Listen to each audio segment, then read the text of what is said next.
저희 교회에 딸 바보가 계십니다. 그래서 이분의 페이스북에 들어가 보면 온통 딸로 도배를 해놨습니다. 딸 사진, 딸 동영상 쫙 깔려 있어요. 맨날 팅팅 뜨면 딸 얘기입니다. 하루는 또 딱 떠서 들어가 봤더니 딸이 에어로빅을 하는 거예요. 2살 조금 넘었는데요. 근데 아줌마들이랑 같이요. 그래서 열심히 이제 에어로빅을 하는데 너무 귀엽더라고요. 그래서 올려놨구나. 참 귀여울 거예요, 그죠? 참 2살인데도 그렇게 같이 춘다는 게 대견하고 자랑스러울 겁니다. 여러분, 우리는 어떻습니까? 우리가 자랑하고 있는 것은 어떤 걸까요? 여러분들의 자녀가 자랑스러우십니까? 참 이 험한 미국 땅에서 정말 이세로 태어나가지고 고생하는 그 우리들이 자녀가 참 자랑스럽고 대견스러워서요? 왼수들입니까? 그럼 우리의 손자 손녀는 어떻습니까? 사랑스럽고 자랑스러우십니까?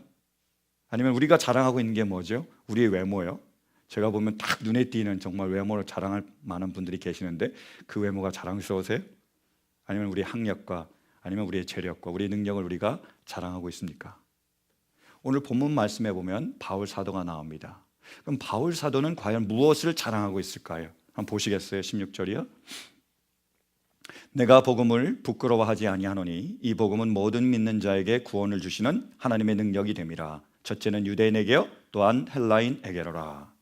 바울 사도는 복음을 부끄러워하지 않는다고 말하고 있습니다. 다시 말할까요? 복음을 자랑스러워하는 거예요. 바울은요 복음을 굉장히 자랑스럽게 여기고 그래서 복음을 전하고 있습니다. 그 이유는 뭐냐? 복음은요 모든 믿는 자에게 구원을 주시는 하나님의 능력이 되기 때문입니다. 그래서 자랑하는 거예요. 우리가 구원을 생각하면 많은 그리스도인들은 여기서 죽어서 천국에 가는 것, 이것만 생각하는 분이 많습니다. 여러분, 우리가 천국에 가는 것은요 구원의 가장 근본적인 그러한 의미입니다. 우리가 만약에 천국에 가지 못한다면 우리는 모든 것을 다 잃어버리는 거예요. 그것은 모든 것을 잃는 겁니다. 그래서 천국에 가는 것, 이것보다 중요한 것은 없습니다. 그것이 구원입니다. 근데 또한 구원은 이 땅에서 우리가 모든 환난과 역경 가운데서 하나님께서 건지시는 것을 의미해요. 원래 원어로 구원을 소테리아라는 단어를 쓰는데 그 단어의 원래 의미는요 일반적인 겁니다. 몸의 건강, 아니면 안전, 아니면 보호, 이걸 의미하는 거예요. 그래서 하나님께서는 우리에게 구원을 약속하셨는데 천국을 약속하셨을 뿐만이 아니라 이 땅에서도 건지시겠다는 약속이 바로 구원입니다. 근데 우리가 무엇으로 구원을 얻는다고요? 복음을 통해서 구원을 얻게 된다고 얘기하고 있습니다. 카일 아일드먼이라는 목사님이 쓰신 팬인가 제자인가라는 책이 있어요. 거기에 보면 한 분의 이야기를 소개하고 있습니다. 그분은 론 하쉬필드예요. 근데 이건 가명이고요. 근데 그분에게 일어났던 일은 실화입니다. 그분의 이야기를 쓰고 있습니다. 제가 소개해 드릴게요. 나는 론 하쉬필드이다. 숨을 거두셨습니다. 이 짧은 한마디면 한 사람의 인생을 무너뜨리기에 충분하다. 느닷없이 아내가 숨을 거두었다. 그리고 아내의 죽음은 나 자신도 죽였다. 날마다 술로 아내의 빈자리를 달랬다. 어느 날 밤 만취한 채로 총을 꺼냈다. 그리고 내 머리에다 대고 방아쇠를 당겼다. 눈을 뜨니 병원 아니었다. 내 심장이 수술 중에 2번이나 멈췄다는 사실을 알게 되었다. 우여곡절 끝에 나는 살아났다. 내가 회복되는 내내 헤들리 부부가 곁에서 기도를 해주었다. 뿐만 아니라 그 부부가 속한 성경 공부팀도 함께 기도해 주었다. 태어나자 헤들리 부부가 다시 나를 초대했다. 얼마 뒤 나는 나를 위해 기도해 준 사람들을 만났다. 갑자기 내가 외톨이가 아니라는 사실을 깨달았다. 전혀 모르는 사람을 위해 나를 가족처럼 대해 주었다. 계속해서 삶을 꾸려 나가려면 예수님을 아는 사람들을 사귀어야겠다는 확신이 들었다. 무엇보다도 나 스스로 예수님을 알고 싶어졌다. 그분의 사랑만 있으면 아무리 인생의 나락으로 떨어진 사람이라도 다시 일어설 수 있다. 나는 거의 죽을 뻔했다. 하지만 예수님은 나를 위해 정말로 죽으셨다.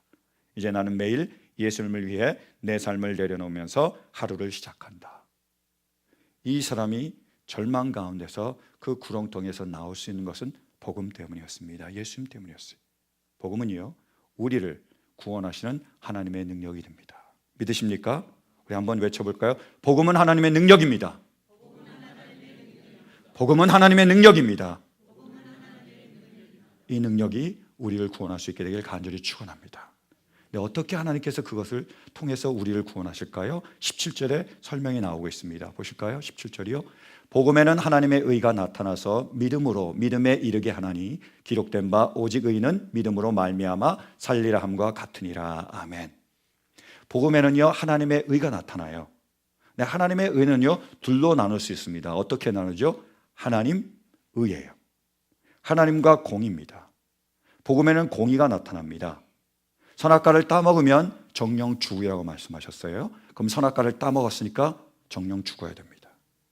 죄의 값은 사망이라고 말씀하셨습니다. 그러니까 죄를 지으면 죽어야 돼요. 문제는 우리가 그 죄 가운데 태어났고 우리가 죄를 짓고 있습니다. 그럼 어떻게 해야 되죠? 죽어야 합니다. 아무도 예외가 없는 거예요. 하나님 반드시 그렇게 하신다는 겁니다. 그게 공의입니다. 그런데 하나님의 의에는 하나님이 계신 거예요. 우리가 죽어야 되지만 우리 대신 예수님을 내어주셨고요. 예수님께서 우리를 위하여 죽으셨습니다. 하나님께서 그래서 우리를 살려주시는 거예요. 그것이 바로 하나님의 의입니다. 그래서 이 하나님의 의를 가장 강렬하게 느낀 사람이 있는데 대표적인 사람이 마틴 루터예요. 마틴 루터는 그의 책에서 이렇게 고백하고 있습니다. 나는 실제로 바울의 로마서를 이해하고자 하는 비상한 열심에 사로잡혔다. 그러나 그 순간까지 내 길을 가로막았던 장애물은 복음에는 하나님의 의가 나타나서라는 1장 17절 속에 있는 딱 하나의 말이었다. 내가 하나님의 의라는 그 말을 증오했기 때문이다. 나를 가르친 모든 스승들의 용례와 관습에 따르면 나는 이 단어를 하나님이 의로우셔서 불의한 죄인들을 벌하시는 공식적 내지 적극적인 의와 관련된 것으로 철학적으로 이해하도록 배웠다. 나는 수도사로서 나무랄 데 없이 살았지만 크나큰 양심의 가책과 더불어 하나님 앞에서는 나 자신이 죄인에 불과함을 느꼈다. 은밀히 하나님에게 화를 내며 속으로 말했다. 하나님의 의로우신 진노로 우리를 위협하는 복음 때문에 고통만 더해갈 뿐이로구나. 공의예요. 의입니다. 나중에 하나님을 발견합니다. 그래서 이렇게 고백해요. 마침내 나는 하나님의 자비로 밤낮으로 묵상하다가 이 말의 다음과 같은 전체 문맥에 주목하게 되었다. 복음에는 하나님의 의가 나타나서 믿음으로 믿음에 이르게 하나니 기록된 바 오직 의는 말미암아 살리라 함과 같으니라. 거기서 나는 하나님의 의란 의인이 하나님의 선물 즉 믿음으로 말미암아 살 수 있는 바탕이 되는 그 의라는 사실을 깨닫기 시작했다. 즉 이 구절의 의미는 다음과 같은 것이었다. 하나님의 의는 복음 즉 오직 의는 믿음으로 말미암아 살리라라고 기록된 말씀과 같이 자비하신 하나님이 믿음으로 말미암아 우리를 의롭게 하시는 수동적인 의에 의해 나타났다. 이 순간 나는 완전히 다시 태어나 열릴 문을 통해 천국으로 들어간 기분이 되었다.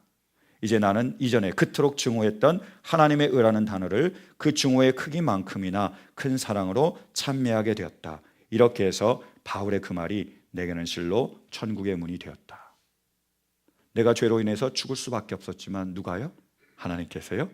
대신 치러주시니까 자유를 얻은 겁니다. 그게 하나님의 의예요. 우리가 죽어야 되지만 예수님께서 죽으셔서 우리를 구원하셨다는 것. 그것이 바로 하나님의 의입니다. 복음엔 이게 나타나는 거예요. 사랑하는 성도 여러분, 이 하나님의 의가 바로 우리에게 임할 수 있게 되길 간절히 바랍니다. 어떻게 이 의가 우리 가운데서 역사할까요? 세 가지 믿음의 단계를 통해서입니다. 믿음에서 믿음에 이르게 하나니 오직 의는 믿음으로만 말미암는 거예요. 원어로 ek pistios, eis pistin, ek pistios, 제 세타이 이 말이에요. 세 가지의 믿음을 통해서 우리는 그것을 받아들여서 그 믿음을 통해서 우리가 구원을 누릴 수 있게 됩니다. 세 가지 믿음 헷갈리시죠? 첫 번째 믿음은 뭐냐? 바로 우리가 받아들이는 수용의 믿음입니다. 하나님께서 이루신 그 모든 진리를 아멘으로 받아들이는 거예요. 사랑하는 성도 여러분, 우리 하나님께서 우리를 위하여 예수 그리스도를 보내주셨음을 믿으십니까? 자, 우리 아멘으로 고백하도록 하겠습니다. 다시요. 우리 하나님께서 우리를 위하여 예수 그리스도를 보내주셨음을 믿으십니까? 그 예수님께서 우리를 위하여 십자가에 달려 돌아가셨음을 믿으십니까? 그 예수님이 3일 만에 다시 살아나셨음을 믿으십니까? 그리고 부활하셔서 하나님 보좌 우편에 앉아 계심을 믿으십니까? 다시 오심을 믿으십니까? 아멘. 이 믿음은요, 쉽지 않아요, 여러분. 정말로 내가 원한다고 믿어지는 것이 아닙니다. 많이 경험했어요. 만약에 정말로요, 우리 안에 이 믿음이 있다면 이 믿음은 하나님의 선물입니다. 그 귀한 선물을 주신 하나님의 은혜에 우리 모두가 감사할 수 있길 바라요. 근데 성경을 자세히 연구하다 보면요, 충격적인 말이 튀어나옵니다. 그게 야고보서 2장 19절이에요. 한번 보실까요? 야고보서 2장 19절. 함께 봉독할까요? 시작. 그대는 하나님께서 한 분이심을 믿고 있습니다. 잘하는 일입니다. 그런데 귀신들도 그렇게 믿었답니다. 아멘. 우리가 하나님이 삼위일체임을 믿는데요, 뭐라고요? 귀신도 믿는데요. 우리가 예수님께서 하나님의 아들이심을 믿는데요, 뭐라고요? 귀신도 믿고 있다는 거예요. 여러분 충격 안 돼서요? 전 충격입니다. 우리가 예수님을 믿는데, 예수님을 나의 구주로 우리가 받아들였는데, 아멘으로 우리가 받아들였는데, 실은 귀신들도 그걸 알고 그걸 믿고 떠들고 있다는 거예요. 떨고 있다는 겁니다. 그래서 예수님이 나의 구주, 나를 위해서 죽으셨다는 이 진리를 우리가 믿는 것, 이 받아들이는 그 믿음은 가장 근본적인 믿음이지만 또한 가장 초보적인 믿음입니다. 우리가 더 나아가야 할 믿음이 있다는 거예요. 그게 두 번째 믿음이죠. 믿음에서 믿음에 이르게 하는 믿음. 두 번째 믿음은 뭐냐? 바로 신뢰하는 믿음이에요. 맡기는 믿음입니다. 제가 누누이 설명하는 맡김의 믿음이에요. 맡길 수 있어야 됩니다. 예수님이 정말로 우리를 구원하실 줄 믿으십니까? 믿는다면 구원하시도록 맡겨드리는 거예요. 여러분 정말로 그런 신뢰 믿음이 우리 가운데 있습니까? 한번 테스트 해볼까요? 제가 발런티어가 필요한데 한 분만 나와주시겠어요? 저를 믿을 수 있는 분 한 분만. 아무도 없어요. 이게 지금 우리의 목회의 현실입니다. 그럼 제가 지명하여 부르도록 하겠습니다. 우리 이상현 집사님 좀 나와주시겠어요? 제가 소개도 해드릴게요. 여러분 우리 집사님이 어떤 분인지 아십니까? 누구하고 얼굴이 가장 비슷하게 생기셨어요? 우리 이예숙 집사님의 남편이십니다. 8년 만에 다시 또 오셨어요. 여러분 큰 박수로 환영할까요? 자, 테스트에서 떨어지면 박수를 취소하도록 하겠습니다. 저를 믿으십니까? 아멘. 역시 네, 그럴 줄 알았어요. 자, 그러면 제가 집사님을 업을 수 있다고 믿으세요? 아멘.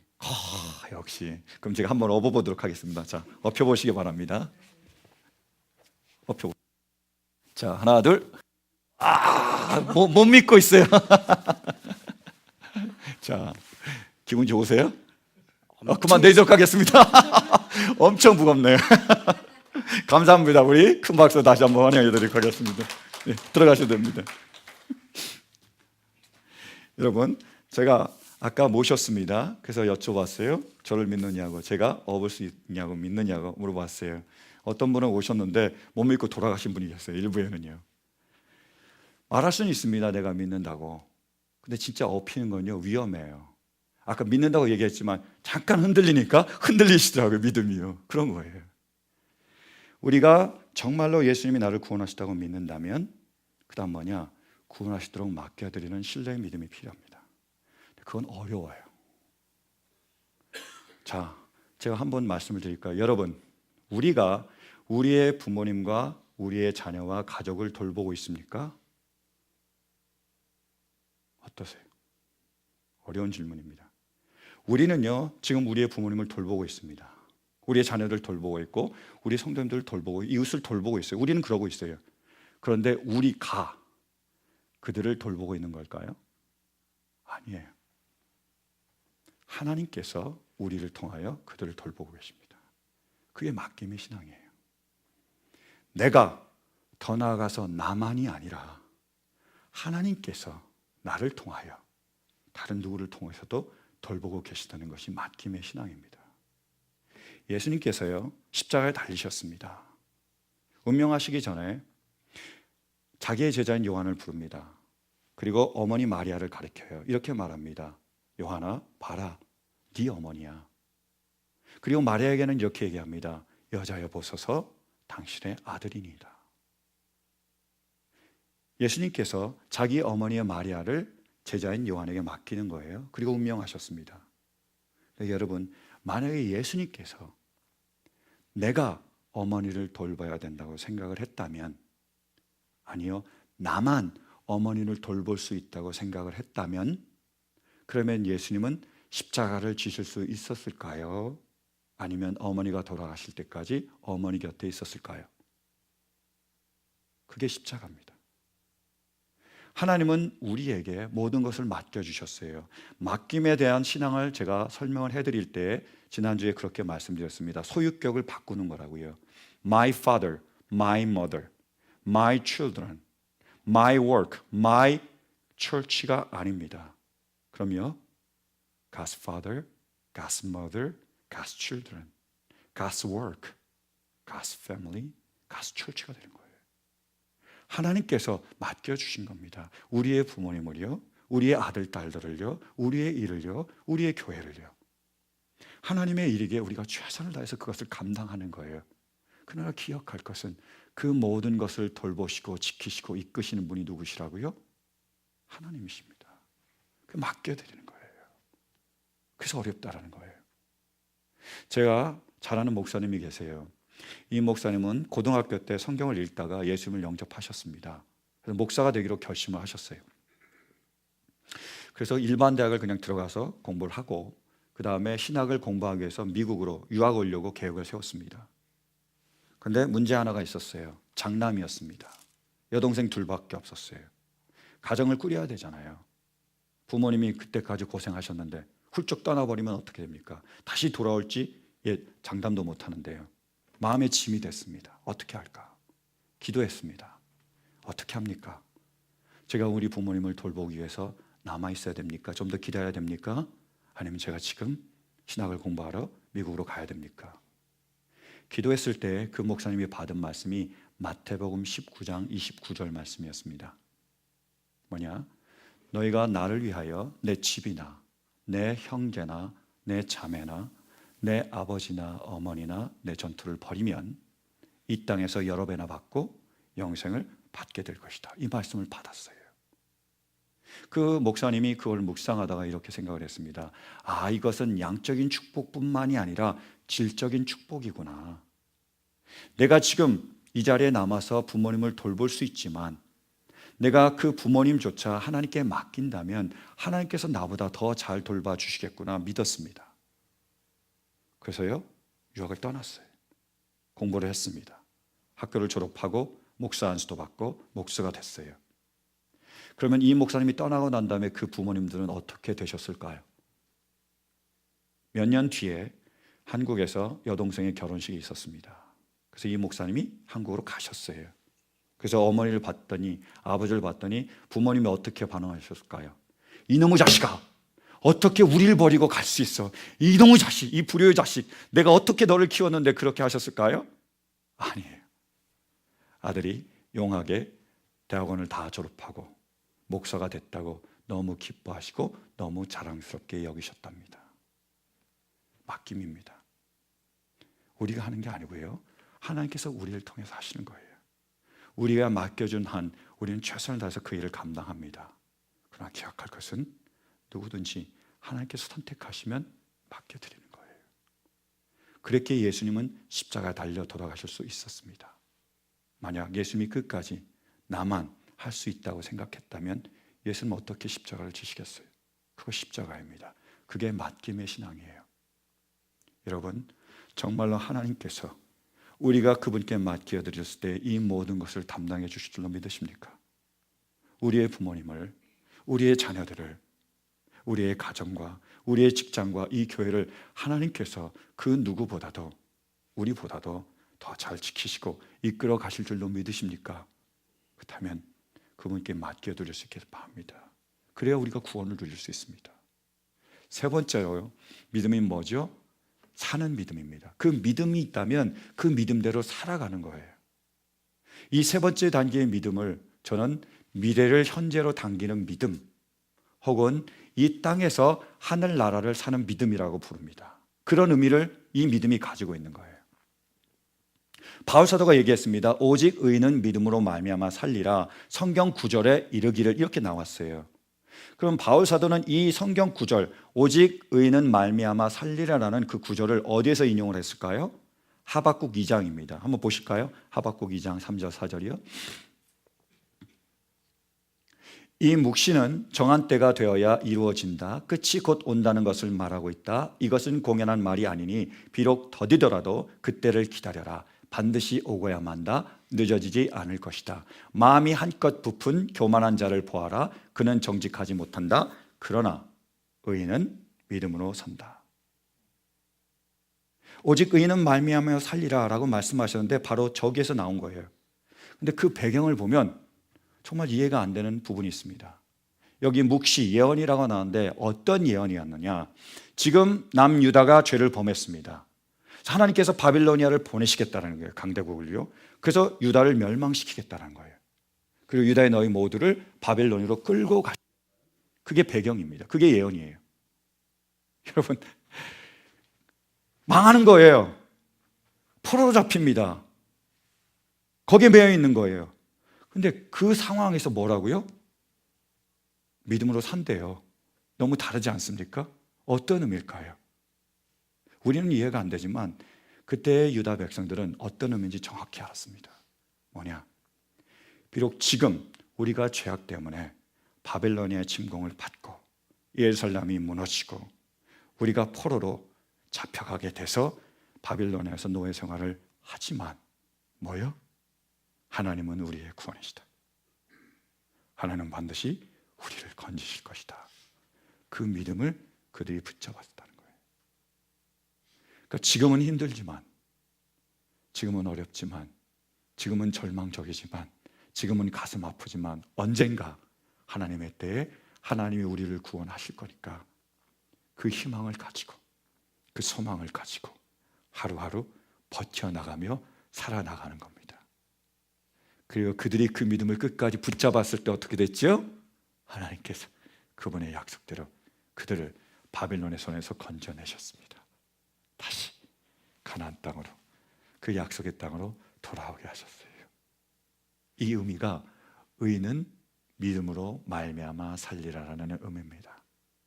지금은 힘들어도, 지금은 가슴 아파도, 지금은 절망적이어도, 지금은 아무런 빛이 없어도 뭐라고요? 하나님이 우리를 구원하십니다. 믿으십니까? 구원하신다는 거예요. 그 믿음을 붙잡고 살아나가는 겁니다. 여러분 혹시 인생은 아름다워, La Vita è Bella 라는 영화를 보셨어요? 만약 보시지 않으셨다면 강추입니다. 꼭 한번 보셨으면 좋겠어요. 그 영화에 보면 유대계 출신인 귀도라는 남자와 그리고 유대계는 아닌 이탈리아 여자인 도라라는 여자가 나와요. 이 둘이 만나서 사랑을 합니다. 결혼도 해요. 자녀도 낳아요. 그 아이 이름이 조슈아예요. 근데 그 아이가 4살쯤 됐을 때 생일을 맞았는데 갑자기 독일군 나치들이 그 가게로 들이닥칩니다. 서점을 하고 있었는데요. 그래서 그 아버지 귀도와 그 아들 조슈아를 잡아가요. 유대인이니까요. 나중에 그 엄마 도라가 그 사실을 알고 자기는 유대인이 아니지만 자진해서 그 수용소로 들어갑니다. 그런데 여자 남자 따로 있기 때문에 따로 그들이 머물게 돼요. 그래서 이 아버지가 아들과 함께 수용소에 들어왔잖아요. 근데 이 아버지가 원하는 건 뭐냐면 이 아들이 자기의 순수성, 그 희망, 그 사랑을 잃어버리지 않기를 원하는 거예요. 그 상황 속에서도요. 그래서 어떻게 하냐? 거짓말을 해요. 야, 지금 우리가 전쟁놀이 하는 거야. 이건 게임이야. 네가 이 게임을 잘하면 1000점을 받으면 탱크를 선물로 줄 거야. 그래서 네가 잘 숨어 있어야 돼. 끝까지 걸리지 말고. 그리고 만약에 울거나 아니면 엄마 보고 싶다고 얘기하거나 아니면 먹을 거 달라고 얘기하면 점수가 깎여. 1000점이 못 돼. 다른 애들이 1000점을 받으면 탱크를 뺏길 거야. 알았지? 라고 얘기해요. 그 아이가 그걸 믿습니다. 그래서 숨어 다니기 시작하는 거예요. 그러다가 하루는 친구들하고 얘기하다가 그 포로 수용소에 다른 애들도 있잖아요. 얘기하다가 이곳이 포로 수용소라는 걸 알게 돼요. 그리고 사람들이 많이 죽어나가는 것, 그리고 얼마 없으면 아이들이 필요가 없으니까 아이들도 다 죽인다는 소식을 듣게 됩니다. 깜짝 놀란 거죠. 아빠 말하고 다르잖아요. 아빠한테 와서 따져요. 그 모든 것들을요. 근데 아빠가 이렇게 설명을 합니다. 뭐라고? 사람을 집어넣어서 그들로부터 비누와 단추를 만든다고? 그럼 저 아줌마가 있는데 저 아줌마를 딱 집어넣으면 비누가 돼? 저기 아저씨가 있는데 저 아저씨를 집어넣으면 단추가 돼? 너 그게 믿어지니? 라고 얘기했어요. 사람을 뗄감으로 쓴다고? 그게 말이 되니? 그러면 변호사를 집어넣었어. 근데 그거 잘 안 타. 아, 변호사는 물에 젖었으니까 잘 안 타는 거야. 그럼 다른 땔감을 가져오듯이 사람을 가져와서 그 잘 마른 사람을 집어넣어? 그럼 잘 타? 그게 말이 되니? 라고 얘기한 거예요. 이 아이가 생각할 때 그게 말이 안 되는 겁니다. 어떻게 사람이 사람을 불 속에 집어넣습니까? 어떻게 사람이 사람을 통해서 비누로 만들고 단추를 만들 수가 있어요? 어떻게 해요? 믿어지지 않죠. 어떻게 사람이 사람을 땔감으로 쓸 수 있습니까? 말이 안 되는 겁니다. 믿어지지 않아요. 말이 안 되는 거예요. 그래서 아들은 그래, 말이 안 돼. 이건 믿을 수 없어. 그래서 아버지 말을 믿게 됩니다. 아이들이 자기를 속이는 거라고 여기게 돼요. 그래서 계속 숨어 있게 됩니다. 영화 마지막에 보면 미군이 진군한다는, 그래서 그 포로 소용소로 온다는 소식이 전해지자 이 독일군이 바쁘게 움직이기 시작합니다. 서류를 다 불태우고, 그리고 필요 없는 포로들을 다 처형하기 시작해요. 마지막 발악을 하는 거죠. 이 아버지 남편 귀도가 아내 돌아가 걱정이 됩니다. 그래서 마지막에 찾아 나가는데 바로 그 포로 수용소에 해방이 오기 바로 전날, 미군이 진군하기 바로 전날 붙잡혀서 총살을 당합니다. 근데 그 일이 있기 전에 아버지 귀도가 아들 좌슈아를 데리고 우체통 같은 데다가 집어넣어요. 그리고 얘기합니다. 이제 마지막이 다 왔어. 네가 조금만 더 하면 1000점을 받고 탱크를 선물 받을 거야. 여기에 꼭 숨어 있어. 어떤 소리가 나든지 절대로 나오지 말고, 아무도 없고 조용해지면 그때 나오면 1000점을 받고 탱크를 선물로 받을 거야 라고 얘기해요. 그리고 아버지는 죽고요. 그리고 그 다음날 됩니다. 조용해지자 이 아이가 거기에서 나와요. 얼마 안 있자 미군이 탱크를 몰고 쫙 들어옵니다. 포로 수용소를. 그리고 그 아이를 발견하고 태워줘요. 그 아이가 탱크를 탁 올라타면서 얘기합니다. 내가 이겼어. 내가 승리했어. 이렇게 얘기하는 거예요. 그러고 나서 이 아이가 알게 됩니다. 아버지의 희생으로 자기가 목숨을 구원받았다는 것을. 근데 그 감독이요, 죄송합니다. 그 감독이 그 영화에서 말하려고 하는 게 뭐냐? 바로 그겁니다. 그들은 전쟁 가운데 있었어요. 나치 포로 수용소 가운데 있었습니다. 두려움이 있었고, 공포가 있었고, 걱정이 있었고, 불안과 절망이 있었습니다.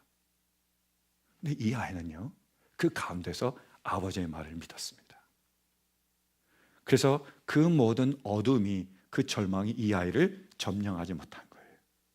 이 아이의 그 순수성, 이 아이가 그 사랑하는 마음, 그 아이의 희망을 그 모든 어둠이 꺾을 수가 없었어요. 그래서 그 모든 어둠을 이겨내고 이 아이가 승리하게 됐다는 거예요.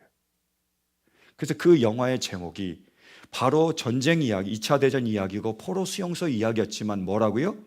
인생은 아름다워, 라비타 에벨라예요. 이것이 바로 신앙을 가진 우리들의 이야기입니다. 여러분, 우리가 살고 있는 이 세상이 험하잖아요. 전쟁의 위협이 있습니다. 북한은 핵으로 위협하고, 그리고 미국은 선제 공격을 한다는 거예요. 전쟁이 일어나면 많은 사람이 고통받잖아요. 불바다가 될 겁니다. 그런 위협이 있어요. 테러의 위협이 있습니다. IS가 지금도 난리를 부리고 있잖아요. 많은 사람들 처형하고 있잖아요. 많은 테러가 벌어지고 있습니다. 뿐만이 아니라 미국 얼마나 위험한 국가입니까? 다 총을 가질 수 있잖아요. 여러분, 제가 꼭 드린 충고 하나가 있는데, 차를 타고 가시다가 만약에 어떤 사람이 갑자기 앞으로 끼어들어온다, 절대로 보복 운전하지 마시기 바랍니다. 왠지 아시죠? 총을 들고 있으면 어떡해요? 그러면 안 되는 거예요. 그죠? 우리가 그런 상황 속에서 살아가고 있습니다. 우리의 현실이에요. 뿐만이 아닙니다.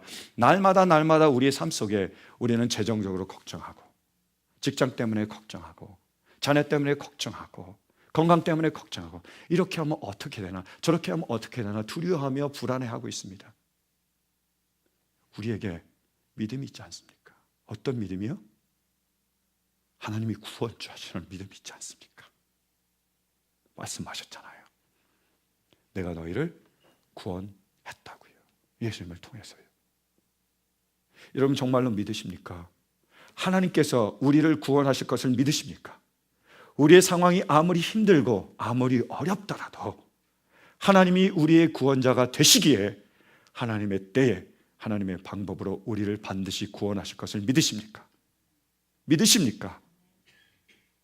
이 믿음이 있다면 어떤 절망도, 어떤 걱정도, 어떤 두려움도 우리를 삼킬 수가 없습니다.